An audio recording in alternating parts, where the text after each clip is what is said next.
أعوذ بالله السميع العليم من الشيطان الرجيم. بسم الله الرحمن الرحيم. السلام عليكم ورحمة الله وبركاته. الحمد لله رب العالمين وبه نستعين على أمور الدنيا والدين. أشهد أن لا إله إلا الله وأشهد أن محمدا عبده ورسوله. اللهم صل على سيدنا محمد وعلى آله وأصحابه أجمعين. أما بعد. Alhamdulillah, kita ucap syukur pada Allah Subhanahu Wa Taala pada malam ini kita dapat bertemu dan kita sambung lagi pengajian tadabbur Al-Quran kita. Pada malam ini saya berhasrat untuk mentadabburkan kisah Nabi Yusuf alaihi salam. Kisah Nabi Yusuf alaihi salam. Tapi memang tak cukup dengan satu siri lah.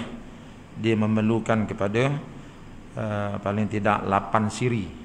8 siri maknanya 8 bulan lah untuk kita habiskan, sebab kuliah kita sebulan sekali. Mengapa saya perlu 8 bulan? Sebab kisah Nabi Yusuf alaihi salam ini di dalam Al-Quran dibahagikan oleh ulama kepada 8 siri. Itu ya. Kalau kita buat drama tu, dia boleh jadi 8 siri. Jadi sebab itu setiap siri tersebut ada hikmah-hikmah yang sangat besar yang boleh kita ambil pengajaran yang banyak darinya. Ya.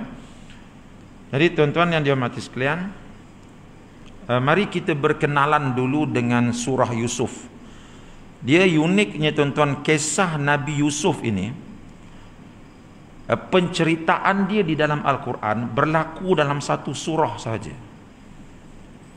Dia tak sama macam kisah-kisah Nabi-Nabi yang lain. Kisah Nabi Musa dia diceritakan dalam banyak surah. Dalam surah Baqarah ada, dalam surah Al-Imran ada, dalam surah Al-Isra ada, berpecah-pecah kisah Nabi Musa. Ya. Begitu juga dengan kisah Nabi Lut. Ya. Kisah Nabi Yunus. Kisah Nabi Yunus banyak dalam surah Al-Anbiya dan ada dalam surah As-Saffat. Kisah Nabi Yunus. Tapi uniknya kisah Nabi Yusuf ini, dia diceritakan dalam satu surah je, habis semua daripada A to Z dan tidak dipecah-pecahkan. Mana kisah-kisah Nabi-Nabi yang lain Allah Ta'ala pecah-pecahkan, tetapi kisah Nabi Yusuf alaihissalam dia hanya diceritakan dalam satu surah daripada mula sampai habis, direct, tak ada pecah-pecah. Ya. Mengapa? Kita kena tanya mengapa juga. Mengapa begitu? Ada sebabnya. Ada sebabnya, ya. Baik. Jadi surah Yusuf ini, kalau kita nak tahu sebab apa Allah Ta'ala tidak pecah-pecahkan surah Yusuf ini, kisah Nabi Yusuf dalam beberapa surah, sebabnya setelah dibuat kajian oleh para ulama-ulama tafsir, mereka mendapati bahawa kisah Nabi Yusuf ataupun surah Yusuf ini, kisah Nabi Yusuf dimuatkan secara mula sehingga akhir dalam surah Yusuf. Dan surah Yusuf ini dia diturunkan di Mekah. Maknanya dia adalah surah Makkiyah. Dia adalah surah Makkiyah. Jadi bila disiasat, bila diselidiki, surah Yusuf ini dia turun di Mekah ketika Nabi SAW menghadapi kesukaran yang begitu teruk di dalam menghadapi dakwah beliau di sana. Ya, Nabi berdepan dengan kesusahan yang sangat-sangat hebat. Jadi bermula daripada dia di pulau selama 3 tahun di lereng-lereng bukit di Mekah, sehinggalah perjanjian Aqabah yang pertama berlaku. Ya. Jadi tak sempatlah saya nak ulas apa itu perjanjian Aqabah pertama, ya. Jadi cukup sekadar saya beritahu bahawa ini saat getir yang Nabi hadapi. Ya, dalam perjuangan Nabi berdakwah di Mekah ni, saat yang paling teruk sekali dihadapi ialah bermula daripada beliau di pulau selama 3 tahun di lereng-lereng bukit di kota Mekah, sehinggalah kepada berlakunya perjanjian Aqabah yang pertama antara baginda dengan orang-orang Madinah Al-Munawwarah yang mula mempelawa beliau untuk pergi ke Madinah untuk mendirikan negara Islam di sana. Makna selepas perjanjian Aqabah yang pertama tu, ujian tersebut dah mula reda dah. Tapi sebelum perjanjian Aqabah yang pertama, memang kehidupan Nabi SAW di kota Mekah itu, begitu juga orang-orang yang beriman pada Allah, menghadapi ujian yang sangat-sangat teruk. Di situlah ramai orang Islam dibunuh, di situlah ramai orang Islam dicacatkan anggota-anggota mereka, di situlah ramai orang Islam dirampas harta mereka, dan bermacam-macam lagi. Jadi di saat mereka berdepan dengan kesusahan ini, sudah pasti ketika itu mereka berada dalam keadaan yang begitu sedih. Betul tak? Kita tak kena macam Rasulullah, baru kena Covid je, sedih semua dah. Betul tak? Tak boleh keluar rumah, semua sedih dah. Ini mereka, para sahabat pun tak boleh keluar rumah juga, tapi keluar rumah kena bunuh.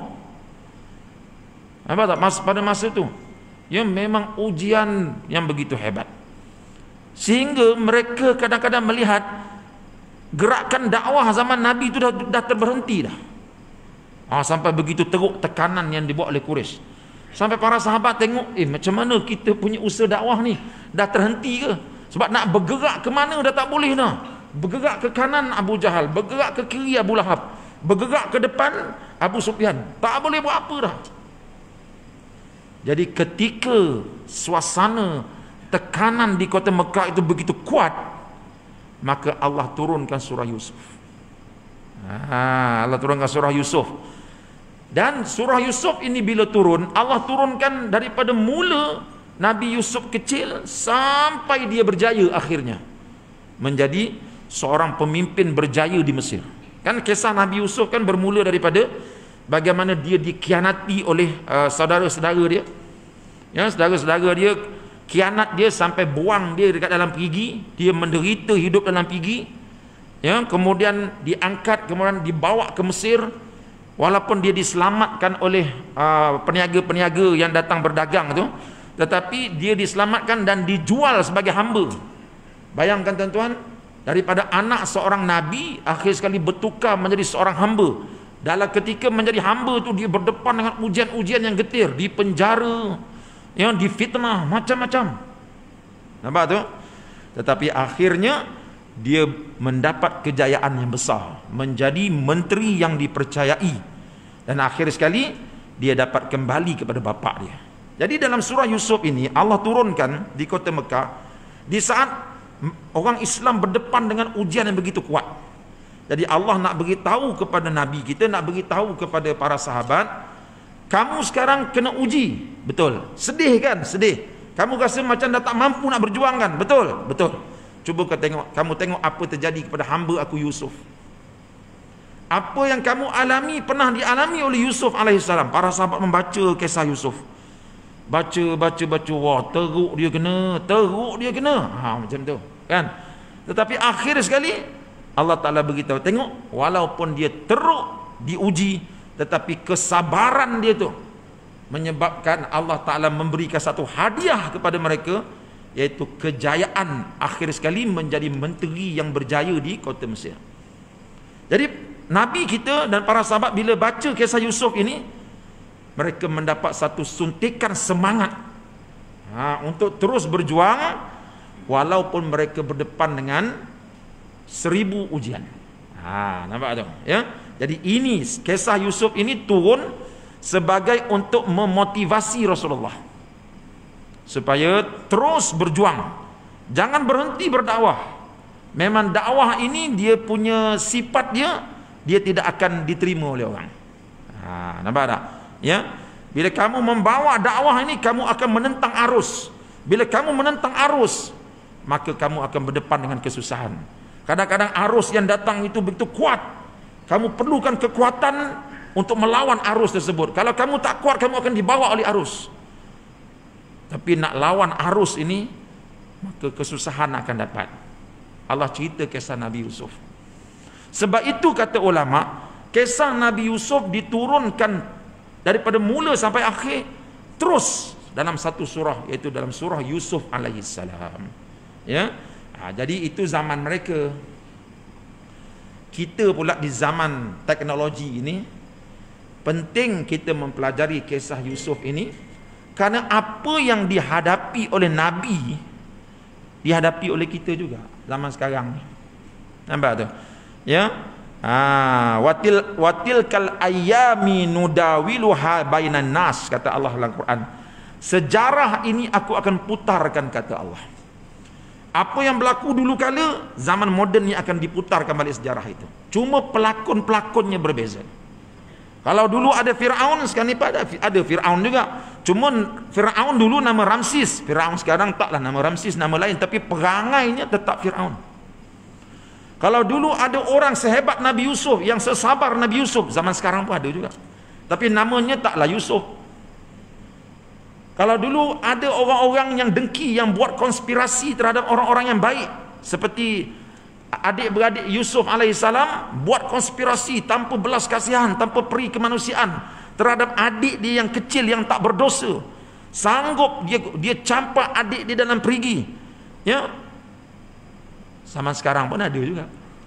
Betul tak? Tu Allah kata apa? Watilkal ayami nudawiluha bainan nas. Sejarah dulu akan berputar kembali. Sebab itu kita orang Islam tak boleh buta sejarah.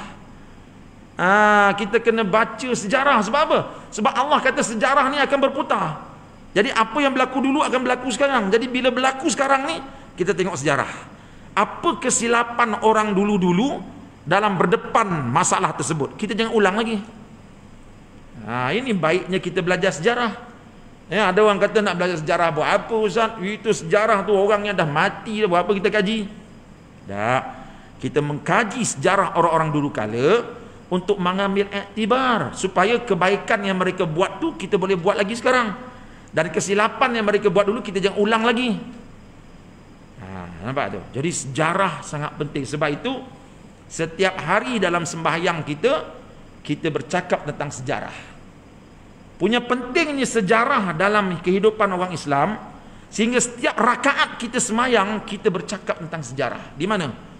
Ihdinas siratal mustaqim, tunjukkan aku jalan yang lurus, siratal ladzina an'amta alaihim, jalan yang lurus yang aku nak minta tu ya Allah, jalan orang-orang yang telah engkau berikan nikmat.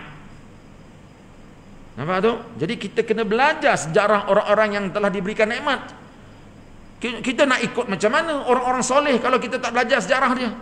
Allah kata kamu pergi belajar sejarah, supaya kamu dapat ikut jalan orang-orang yang telah diberikan nikmat. Itu sejarah kena belajar. Lebih-lebih lagi sejarah kehidupan para anbiya kena belajar. Kena pelajari sejarah Nabi Yunus, sejarah Nabi Zakaria, kena belajar. Sebagai orang Islam sangat mengaibkan kalau kita tidak mempelajari sejarah para anbiya ini. Nampak tu ya? Dah habis sejarah para anbiya, kita belajar pula sejarah Nabi Muhammad SAW. Habis sejarah Nabi Muhammad, kita belajar pula sejarah para sahabat. Kita kena belajar. Jadi sejarah ni, belilah buku, kena rajin belajar. Betul tak? Kena rajin belajar. Ya. Sebab kalau kita buta sejarah, nanti kita kena tipu dia orang. Kena tipu dia orang. Ya. Saya ingat lagi ya, masa saya tingkatan 6 pula. Masa saya tak darjah 6. Buku sejarah kita ni ditulis oleh siapa? Kita ingat lagi tak? Darjah 6. Saya tak lain 67. Mana darjah 6 tu dalam tahun 70-an lah. Ya. Buku sejarah kita siapa penulis dia? Saya ingat lagi pengarang dia, G. Tambi Rajah. Dia buka balik. Ya. Sebab kita ni kadang-kadang baca buku, kita baca maklumat je, kita tak hafal pengarang kitab dia.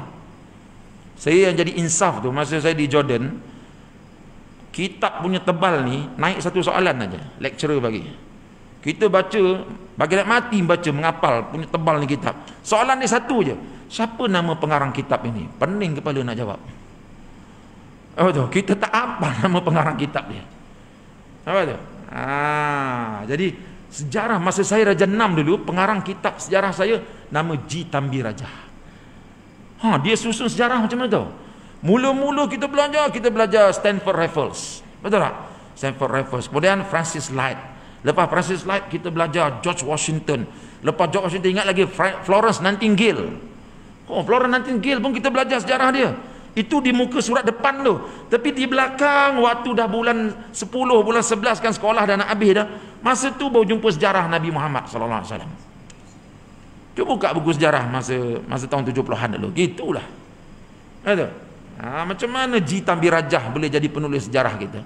Atau kita orang Islam lah. Kan? Letak sejarah Nabi Muhammad tu di depan sekali. Sebab mengapa sejarah Nabi Muhammad mesti letak depan? Sebab Allah kata laqad kana lakum fi rasulillahi uswatun hasanah. Sesungguhnya pada kehidupan Nabi Muhammad itu adalah contoh teladan yang paling baik. Bukan Florence Nightingale, bukan Francis Light, bukan Stanford Raffles. Itu. Kita belajar sejarah Presiden Amerika tu siapa tu? George Washington. Yang mula-mula siapa dia? Abraham Lincoln. Kita belajar sejarah mereka terlebih dahulu sebelum kita belajar sejarah Nabi Muhammad. Jadi hari ni kita kena tukar. Jadi musim PKP ni kita banyak duduk rumah. Tak salah kalau kita mula mentelaah sejarah-sejarah. Sejarah-sejarah ni. Baiklah. Kita mula nak belajar sejarah Nabi Yusuf ni. Baik. Sejarah Nabi Yusuf ni tuan-tuan diceritakan dalam Al-Quranul Karim. Sebelum Allah Ta'ala cerita kisah Nabi Yusuf ni, Allah Ta'ala bawa satu ayat. Apa dia kata?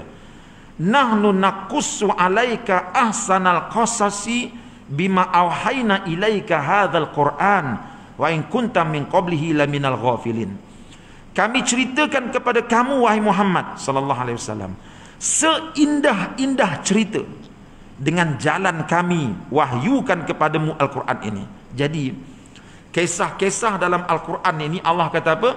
Allah kata kisah dalam Al-Quran ialah ahsanul qasasi, sebaik-baik kisah. Sebaik-baik kisah. Sebab itu kisah-kisah dalam Al-Quran dia pendek-pendek. Pendek je, dia tak panjang. Dia bukan macam novel. Novel ni kan kadang-kadang kita bukan nak tahu sangat kisah dia, kita leka dengan bahasa dia. Cuba tengok orang tulis novel kan, segala benda nak ditulisnya. Di waktu pagi itu desiran angin bagaikan mengetahui resah di hati ini. Itu cengkrik-cengkrik, macam-macam lah, segala benda ada kat tepi, semua nak diceritanya. Apa faedah benda tu? Aku nak tahu kisah ni kisah apa. Quran penceritaannya tak ada macam tu. Dia direct to the point. Jadi orang dapat faham lah, orang cepat nak faham.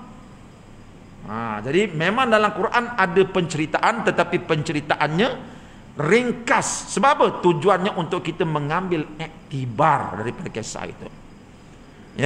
Baiklah. Marilah kita pergi meneliti ayat-ayat yang pertama. Baiklah.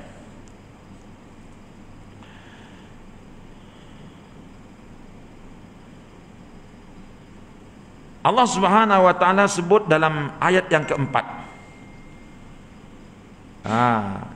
Idz qala Yusufu li abihi ya abati inni ra'aitu ahada asyara kaukaba wasyamsa wal qamara ra'aituhum li sajidin. Ini permulaan kisah Nabi Yusuf di dalam surah Yusuf.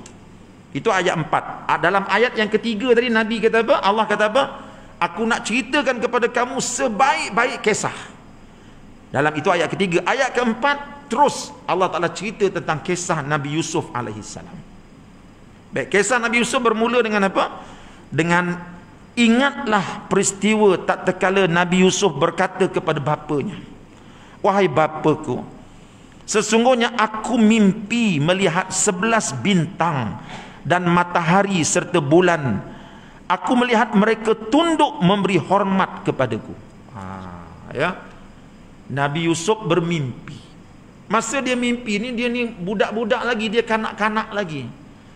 Dia jumpa ayah dia itu Yakub. Ayah, malam tadi saya mimpi. Mimpi lagu mana? Saya mimpi 11 bintang itu, matahari dan bulan, ada 11 bintang, matahari dan bulan semuanya tunduk kepada saya, menghormati saya. Apa tu ayah? Ayah Nabi Yusuf ni siapa? Ayah Nabi Yusuf ni ialah Nabi Yakub. Nabi Yakub tu siapa? Nabi Yakub tu anak kepada Nabi Ishak. Nabi Ishak tu siapa? Anak kepada Nabi Ibrahim alaihissalam. Menunjukkan bahawa Nabi Yakub ini dia daripada keturunan Anbiya. Nampak? Jadi Nabi Yakub ini dia Nabi.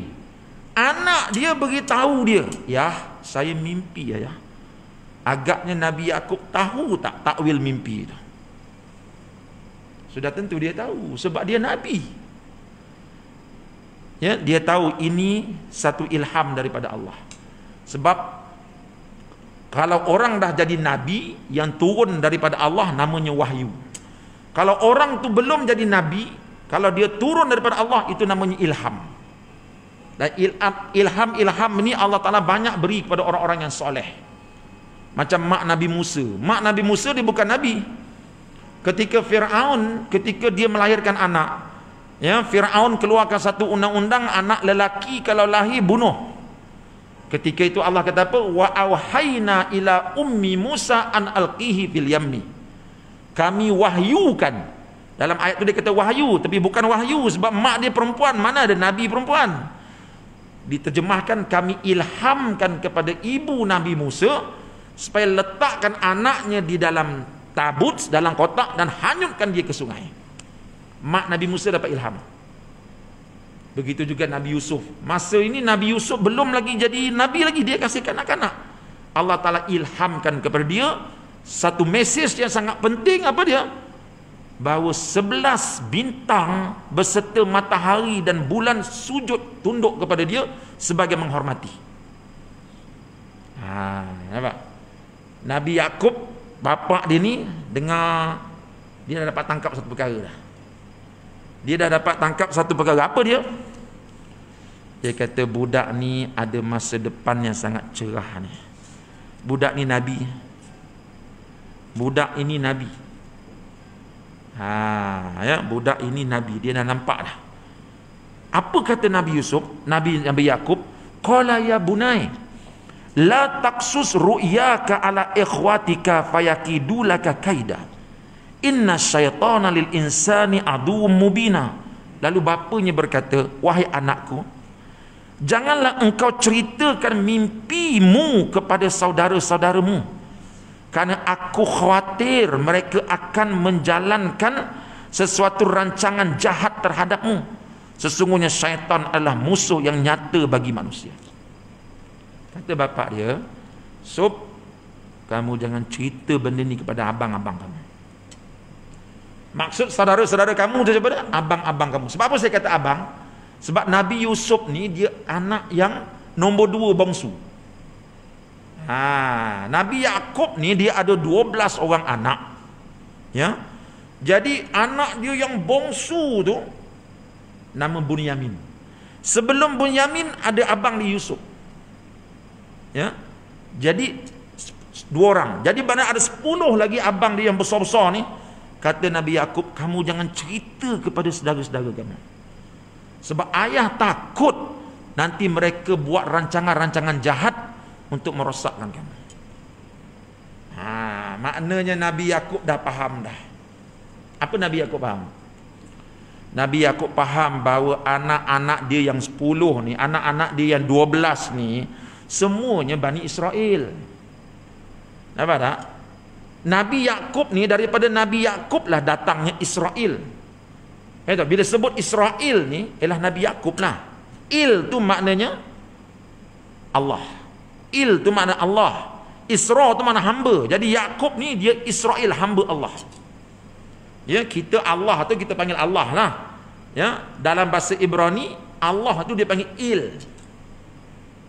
Sebab tu kita tengok malaikat-malaikat Jibril, Israfil, kan, siapa lagi? Mikail, semua il kat belakang. Kan? Ini bahasa Ibrani. Sebab itu nama Mikail, Israfil, Jibrail, semua itu bukan bahasa Arab, itu bahasa Ibrani. Jadi il ni maknanya Allah dalam bahasa Ibrani. Tapi tuan-tuan jangan pula panggil Allah il ya. Sebab dalam ilmu akidah kita tidak boleh panggil Allah melainkan dengan nama yang diajar oleh Quran dan Rasulullah. Adapun il, Nabi tak pernah ajar bahawa nama Tuhan kita il. Walaupun dalam bahasa Ibrani, il itu artinya Allah. Isra artinya hamba. Jadi Nabi Yakub ni dialah Israel, dialah daripada dia dah datangnya, dialah digelarkan dengan Israel. Jadi Nabi Yakub dia tahu aku ni Israel, kan? Jadi dia tahu perangai keturunan Israel. Jadi anak dia yang 12 ni dia tahu siapa mereka ni. Apa sifat dia? Pengkhianat. Sebab tu dia kata apa? Yusuf, kamu jangan beritahu abang-abang kamu. Nanti dia akan buat rancangan. Sebab apa? Sebab kalau mereka tahu, sebab abang-abang dia ni tuan-tuan sangat dengki kepada Nabi Yusuf. Dengki sedengki-dengkinya. Itu biasalah adik-beradik kan. Ya, tapi bukan saja dengki adik-beradik. Dengki mereka kepada Nabi Yusuf ni pertama dengki kerana adik-beradik. Sebab Nabi Yakub layan Nabi Yusuf, sayang Nabi Yusuf lebih daripada mereka. Mereka perhatikan. Satu. Yang kedua, dengki yang datang daripada sifat dia sebagai Bani Israel. Nampak tak? Dia setiap bangsa ni dia ada satu perangai khas. Kalau orang Arab ni apa perangai dia? Dia tak boleh tunduk pada undang-undang. Kata, buatlah undang-undang dia langgar. Ya, tu masa saya duduk sana tu, budak-budak universiti lah ke ni, cermin mata tebal-tebal semua tu. Kita beratur depan universiti tu, bas datang. Sebab daripada universiti nak balik ke rumah 4 jam, 2 jam lebih perjalanan. Kan? Jadi beratur. Bila sampai bas, habis semua barisan tu. Yang ni masuk ikut tingkap, yang ni masuk. Kita budak Melayu ni tengok aja. Akibatnya maghrib dapat bas tu. Ni Arab. Melayu pula apa sifat dia? Sebagai bangsa Melayu apa sifat kita? Kita tak boleh tengok sama-sama kita maju, betul tak? Dia jual nasi lemak, maju nasi lemak dia siap kau. Aku cari siam sihir kau. Aku santau kau. Ini bangsa Melayu ni perangai. Setiap bangsa dia ada benda tu. Bani Israel ni sifat dia apa dia? Sifat dia pertama sekali dia mungkir janji. Yang kedua dengki. Jadi Nabi Yakub dia sendiri Bani Israel, dia tahu siapa itu Israel. So dia tengok anak-anak dia ni, ya, pertama sekali dengki dia kepada Yusuf kerana dengki adik-beradik. Sebab dia tengok bapa dia layan Nabi Yusuf lebih. Yang kedua dengki yang datang daripada sifat asal mereka, iaitu sifat asal Bani Israel. Nampak? Sebab tu dia kata kau jangan beritahu abang-abang kau. Nanti dia akan buat rancangan yang jahat untuk bunuh kau. Senyap-senyap aja. Nampak tak? Ya, tuan-tuan.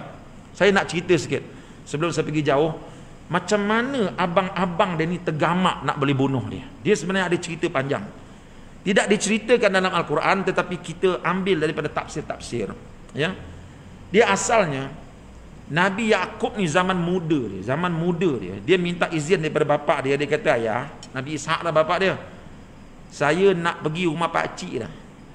Nak duduk dengan pak cik. Pak cik dia dekat mana? Di sebuah tempat di Syria. Ayah dia kata, kau pergilah. Dia pergi ziarah pak cik dia di sebuah tempat di Syria. Di situ dia duduk dengan pak cik dia. Nabi Yakub ni duduk dengan pak cik dia.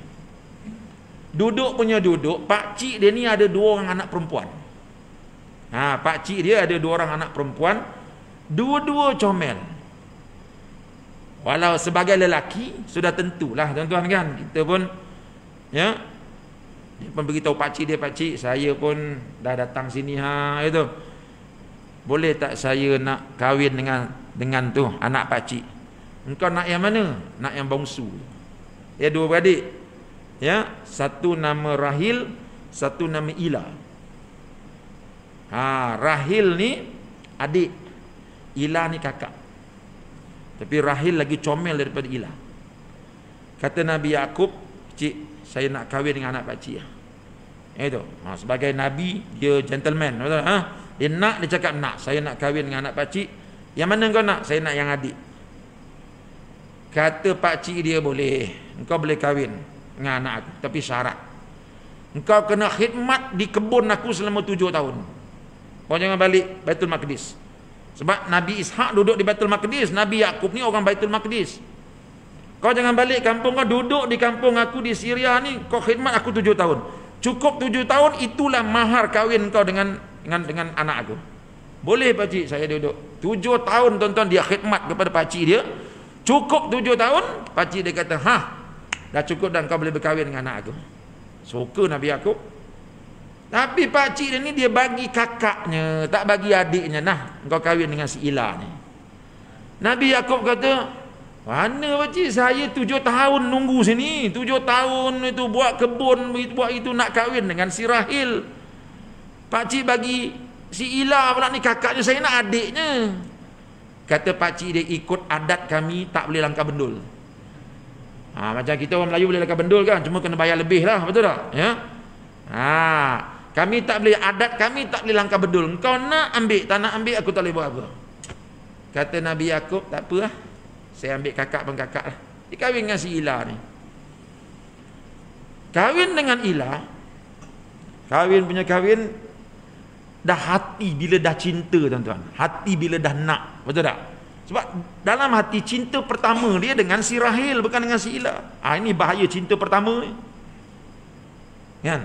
Tuan-tuan tahu kan cinta pertama kan, tak perlu disyarahkan apa itu cinta pertama. Dia punya sentuhan tu lain, betul tak? Dia nak juga, Nabi Yakub nak juga dengan si Rahil ni, sebab dia nak yang adiknya, tapi dia dah kahwin dengan kakaknya. Dia jumpa pakcik dia, pakcik, saya nak juga adiknya. Nampak tu? Kata pakcik dia, boleh, engkau boleh kahwin dengan si Rahil, dengan adik dia, syarat engkau kerja dengan aku 7 tahun lagi. Mengikut syariat mereka, boleh dihimpun dengan adik-beradik, boleh ikut syariat mereka. Tapi kita tak boleh, ya. Kita syariat Nabi Muhammad menghimpunkan 2 perempuan adik-beradik bawah 1 lelaki haram. Bukan saja adik-beradik, dia dengan sepupu dia pun tak boleh, dia dengan makcik dia pun tak boleh. Itu tuan-tuan kahwin dengan si Minah, di hari perkahwinan tu nampak makcik Minah ni lawa-lawa, nak kahwin dengan makcik pula, nak poligami dengan makcik dia, tak boleh, ya. Kita dah ambil anak saudara dia, makcik dia haram kita kahwin dengan dia, tak boleh. Kalau nak kahwin dengan makcik dia, ceraikan anak saudara dia, baru boleh kahwin. Tapi nak himpunkan dua-dua tak boleh. Ini syariat Nabi Muhammad. Adapun syariat Nabi Ishak, boleh dihimpunkan 2 beradik dalam satu masa. Itu kata syariat tak sama, akidah sama, syariat tak sama. Syariat Nabi Adam kahwin adik-beradik boleh, betul tak? Adapun syariat Nabi Ishak, kalau nak berpoligami, boleh poligami dengan adik-beradik. Ambil kakak, boleh ambil abang, boleh ambil adik. Jadi pakcik dia kata, kalau kau nak kahwin dengan adiknya, boleh, engkau kena khidmat dengan aku 7 tahun lagi. Dia kata, no problem pakcik, kerana cinta lautan api sanggup aku renangi. Itu kata lelaki sejati, betul tak? Ya, kerja. Dia pun duduk dengan pakcik di 7 tahun lagi, sambil-sambil pelihara isteri dia yang kakak ni. Cukup 7 tahun, alhamdulillah. Pakcik dia kata, maharnya dah siap dah, mas kahwinnya dah siap, aku ijab kabulkan kau dengan anak aku namanya Rahil jadi isteri kau. Jadi semenjak hari itu, Rahil dan Ila ni duduk di bawah Nabi Yakub. Agak-agaknya cemburu tuan-tuan, 2 perempuan ni. Tengah panas ni, kita azan.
Baik tuan-tuan, sikit lagi tuan-tuan.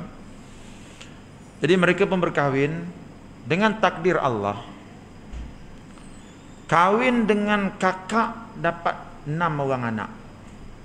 Kahwin dengan kakak dapat 6 orang anak. Kahwin dengan adik tak dapat anak. Kahwin dengan adik tak dapat anak. Padahal adiknya lah yang sangat dikasihi oleh Nabi Yaqub, tapi dah Allah Ta'ala nak macam tu. Ya, dengan kakaknya dapat 6 orang anak, dia kahwin dengan adiknya tak dapat anak. Tapi Nabi Yaqub ni berusaha, berdoa pada Allah, ya Allah, berikanlah aku juga ya Allah anak daripada adiknya ni, daripada Rahil ni. Aku kasih kat dia, cinta dekat dia. Kan? Tapi tak dapat. Jadi tuan-tuan, bila dapat doa-doa tak dapat juga, si isteri ni, si adik ni dia tengok, sian suami aku ni. Ya, dia nak sangat anak daripada aku, tapi Allah tak bagi. Macam mana ni? Dia ni wanita solehah, itu isteri seorang Nabi. Dia kata, Abang Yaqub, kan, ginilah, anak daripada saya tak boleh, nak buat macam mana? Ginilah, apa kata, saya ada seorang hamba perempuan, abang buatlah hubungan dengan hamba perempuan saya sebagai tanda sayang kepada saya. Jadi boleh, betul tak? Ikut syariat Nabi Muhammad pun boleh. Ya, mana kita buat hubungan suami isteri dengan hamba perempuan kita, boleh, halal, benda tu halal, tak ada masalah. Jadi si adik ni ada seorang hamba perempuan yang dia sayangi. Dia kata, Abang Yaqub, ambillah perempuan ini, bersamalah dengan dia, mudah-mudahan Allah Ta'ala kurniakan anak. Alhamdulillah tuan-tuan, Nabi Yaqub pun bersama dengan hamba kepada perempuan itu dapat 2 orang anak. Dapat 2 orang anak, jadi 8 dah anak dia. Jadi bila si adik bagi hamba perempuan dapat 2 orang anak, si kakak sudah cemburu. Ini wanita punya cemburu. Ya, kita tak boleh jangka di mana dia akan cemburu. Cuma kita lelaki bersiap sedia saja untuk menghadapi cemburu wanita. Di mana dia akan cemburu kita tak tahu. Kadang-kadang kita pakai kopiah coklat, cemburu dia tak boleh, dia kata. Apa pasal? Ikutlah, dia dah cemburu, nak macam mana? Kita pakai kopiah putih, tak boleh. Saya nak you pakai kopiah merah. Macam mana? Dah cemburu wanita ni kita tak boleh jangka. Jadi si kakak ni, saya dah bagi awak 6 orang anak. Kan? Tiba-tiba awak buat hubungan dengan hamba kepada adik saya dapat 2 orang. Oleh itu saya nak bagi juga awak bersama dengan hamba saya. Si kakak pula bagi hamba perempuan ni kepada Nabi Yaqub untuk bersama. Biar adil. Adik saya bagi, saya pun nak bagi, biar adil. Nabi Yaqub kata, tak apa. Dia pun bersama pula dengan 2 orang hamba kakaknya. Dengan hamba kakak dapat 2 orang anak. Jadi berapa dah? 10. Betul?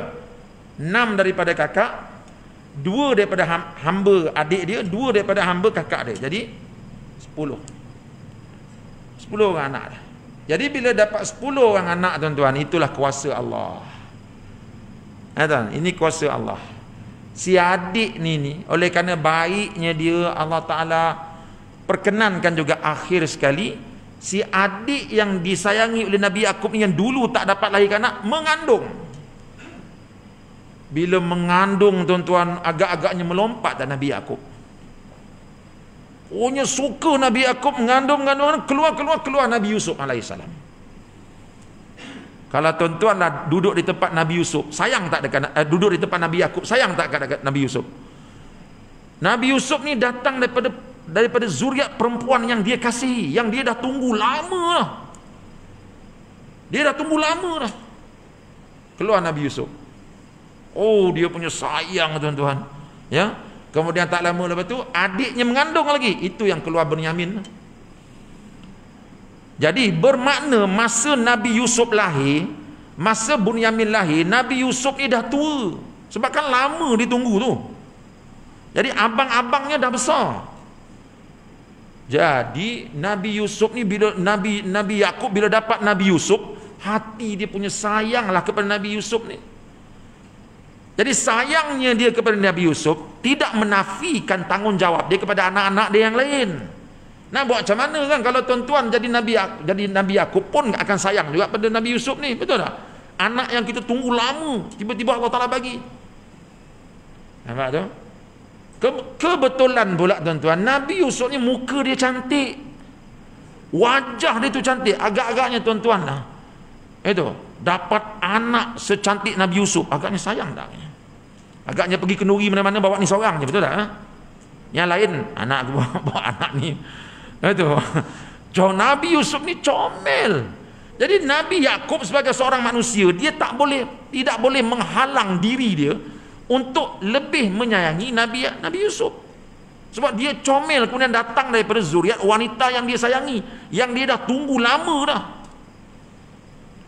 Tapi itu tidak bermakna dia mengabaikan tanggungjawab dia kepada anak-anak dia. Nampak tu? Tapi sebagai seorang nabi, seorang bapa, dia tahu perangai anak dia seorang-seorang. Dia tahu yang 8 orang tadi ni, berapa? 10 orang tadi ni dengki melihat dia melayan Nabi Yusuf ni. Dia nampak. Sebab tu dia kata ke Nabi Yusuf, wahai Yusuf, jangan kau ceritakan mimpi kau ni kepada abang-abang kau, sebab aku kenal mereka tu. Nampak tu? Ya. Kemudian tuan-tuan, satu benda yang kita kena perhatikan kat sini, Nabi Yakub ni tuan-tuan, dia ada firasat.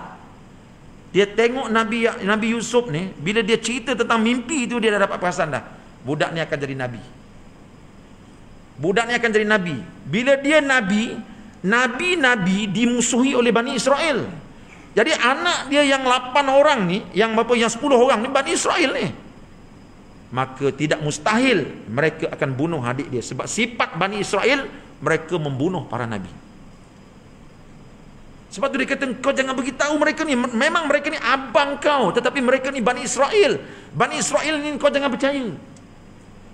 Sebab tu kita dengan Bani Israel jangan percaya. Ini selamba yang ambil jadi penasihat, betul tak? Penasihat saya siapa?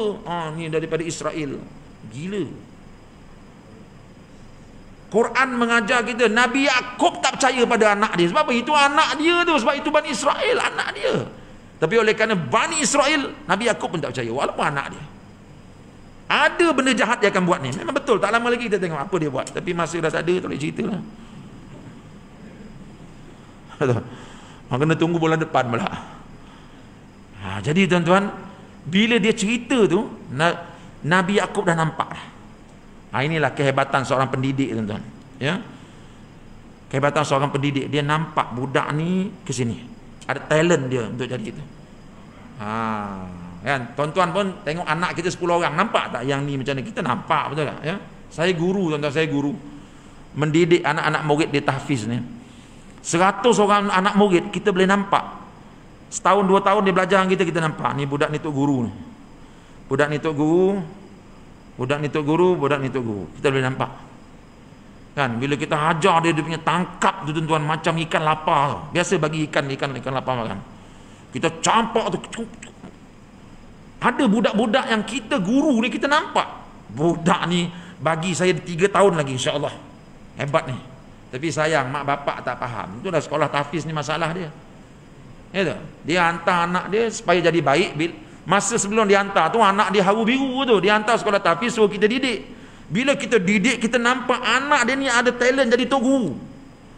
Dia tengok anak dia dah baik je, dia bawa lari. Malam-malam bawa lari tu. Ikat bantal bawa lari. Pagi besok tanya mana Dolah. Dolah dah tak ada, maknya bawa lari. Telefon maknya tak angkat dah. Sampai mati tak angkat dah. Ini jenayah mak bapak di zaman ni. Itu jenayah besar tu. Tapi saya tak boleh lah kata aku tak halal ilmu aku, tak boleh lah gitu kan. Ilmu ni milik Allah. Tapi luka hati guru tu Allah je yang tahu. Sebab kita nampak dah budak ni, ya Allah, hebat ni. Kadang-kadang saya sampai menangis. Pernah sekali saya nak pegang kaki bapak dia. Saya pegang kaki tuan pun tak apa tuan, asalkan budak ni jangan dibawa keluar tuan. Sebab budak ni saya nampak ni. Bapak dia kata tak boleh, anak saya nak ambil SPM.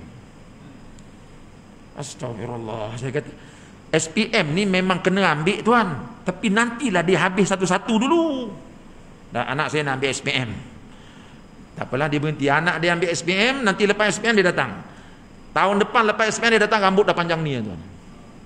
Saya tanya dia balik bahasa Arab yang saya ajar, sepatah habuk pun dia tak tahu dah. Jumpa-jumpa tengok tengah jual buah tepi jalan.